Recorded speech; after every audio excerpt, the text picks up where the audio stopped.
kenapa orang-orang yang dikenal benar dan dikenal orang jadi orang baik itu kok dipanggil lebih dahulu, bukan orang-orang yang berbuat kerusakan atau berbuat kemaksiatan. Untuk itu tonton video ini sampai tuntas.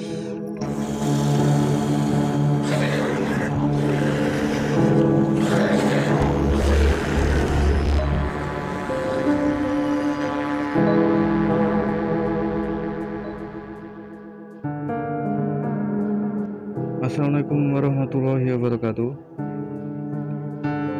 Hari ini kita cukup berduka karena kita sudah kehilangan sosok panutan kita, sosok yang mengajarkan Al-Quran di Indonesia juga ya.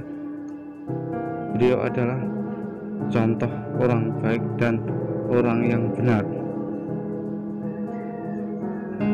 Beliau walaupun pernah ada usaha penusukan, tapi beliau tetap sabar dan memaafkan orang yang menusuknya.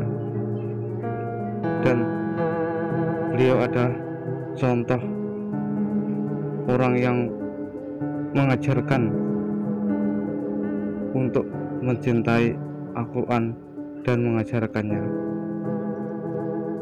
Walaupun sekarang ini banyak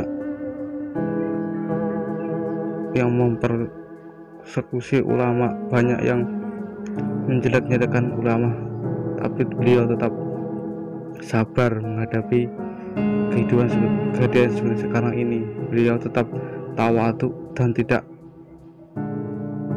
terkecoh dengan fitnah-fitnah yang diberikan kepada ulama. Beliau tetap konsisten mengajarkan Al-Quran dan tidak pernah membenci orang-orang yang ingin menjelek-jelekannya, bahkan ingin membunuhnya. Ini adalah contoh orang yang baik dan orang yang benar, karena orang benar itu belum tentu baik menurut manusia, tapi kalau orang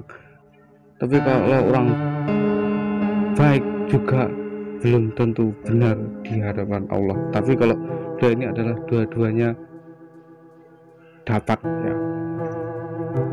Juga sebelumnya ada guru kita juga, Arifin Ilham, juga lebih dulu pulang ke rahmatullah dengan tersenyum. Ini adalah contoh juga orang yang benar dan orang yang baik. Ini adalah dua tokoh, walaupun banyak tokoh-tokoh yang lainnya juga cukup benar dan baik ya, tapi saya maaf hanya mengambil dua tokoh ini ya. Dia adalah contoh orang baik dan orang benar ya. Sebelumnya juga ada Mbah Zubair Makmun, ada Jeffrey Bukhari, ada Kiai Zaidun MZ. Juga yang baru-baru ini adalah Abdurrahman As-Segaf, juga berpulang ke rahmatullah. Beliau adalah juga contoh-contoh orang baik yang benar. Inilah perumpamaan orang-orang baik dan benar seperti ini loh. Orang yang baik dan benar itu seperti pohon bambu. Pohon bambu yang bagaimana? Pohon bambu yang lurus ya.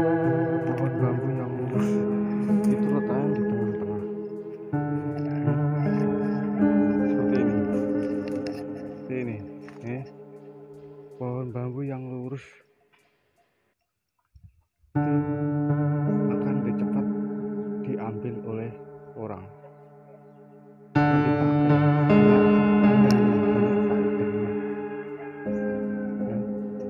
Tapi kalau pohon bambu yang bengkok-bengkok seperti ini bengkok ya, pohon bambu yang bengkok seperti ini jarang memakai, faedahnya pun sedikit sekali. Menjulang tapi tinggi, tapi nggak ada gunanya karena bengkok. Yang pinggir-pinggir ini padahal ini dekat kalau berdiri dekat dengan mudah memotongnya dibikin begini, tapi nggak ada faedahnya. Tapi yang baik itu rupanya justru di dalam sana, ada di dalam sana ya. Ada di dalam sini yang lurus ini yang bagus ya, letaknya di dalam. Tapi orang rela mengambil bambu yang lurus itu karena memang faedahnya banyak untuk rumah, untuk apa-apa bisa ya, tapi yang bebas seperti ini faedahnya sedikit ya, dan pemakaian pun susah, mengaplikasinya pun susah karena bengkok. Tapi kalau lurus itu mudah sekali pemakaiannya. Jadi inilah perumpamaan saya memakan kalau orang baik dan benar itu seperti pohon bambu yang lurus, banyak manfaatnya. Makanya orang baik yang benar itu rata-rata tidak sampai itu sudah meninggal karena apa? Memang dia banyak faedahnya ya. Itu. Tapi kalau perumpamaan orang bambu bengkok itu seperti orang yang banyak dosanya, banyak kemaksiatan, banyak kerusakan. Akhirnya dibiarkan sampai tua supaya ada waktu untuk dia untuk bertobat. Ya. Itu perumpamaan orang bambu bengkok seperti orang-orang yang banyak dosa, banyak maksiat, banyak kerusakan. Gitu. Faedahnya kurang, ya. Faedahnya kurang. Sehingga biarkan begitu saja supaya dia itu bertobat kalau orang ini. Kalau ini bambu ini nanti mungkin bisa dipakai untuk kayu bakar ya, atau dibuat tali itu bisa, tapi kan manfaatnya jadi sedikit. Jadi orang-orang yang baik dan benar itu seperti itu gitu. Kemudian perumpamaan orang yang baik dan benar itu saya makan seperti pohon jeruk ini ya. Buahnya cukup banyak sekali ya, cukup banyak sekali. Tapi nggak semuanya baik ya, banyak yang jelek ya, dan yang baik itu rata-rata di atas sana, letaknya tersembunyi di atas sana, tersembunyi.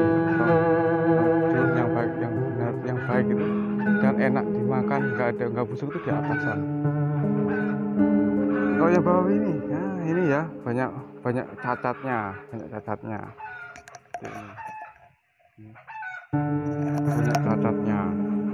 sehingga walaupun di bawah, tempatnya di bawah mudah dijangkau untuk dipetik, tapi enggan orang mau petiknya karena emang kualitasnya jelek.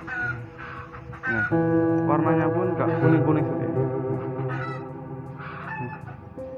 Ini lihat ya, di bawah ini letaknya cukup mudah terjangkau karena cukup pendek, paling ini semeter dari tanah ya, tapi nggak ada yang memetik ya. Nah, karena kualitas jeruk ini jelek. Itu kan manusia, walaupun itu orangnya tersembunyi ibaratnya tersembunyi sekali, tapi kalau nggak terlihat oleh orang, tapi nggak tenar, nggak terasa, tapi kalau dia baik maka dia akan dicari ya, karena hatinya itu memancar cahaya ya. Kalau baik hatinya bersih. Nih perumpamaan orang baik itu seperti jeruk yang baik juga, jeruk yang baik ya. Banyak yang mencari, banyak yang ingin memetik untuk dimakan, karena khasiatnya juga banyak, nggak banyak penyakitnya. Kalau sini udah banyak ini, udah ada luka-luka seperti ini kadang-kadang nggak bagus ya, bagusnya warnanya juga nggak bagus ya. Ini perumpamaan apa seperti jeruk yang baik, warnanya juga nggak bagus ya.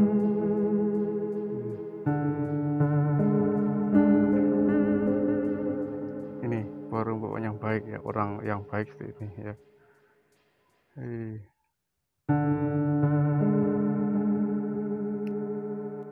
Itulah perumpamaan orang-orang yang baik dan orang yang benar ya. walaupun dicaci, dipersekusi, tapi tetap konsisten dan istiqomah memperjuangkan kebenaran.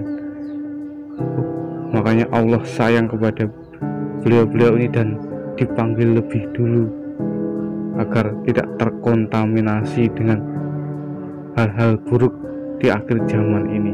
Beliau disayang Allah ya,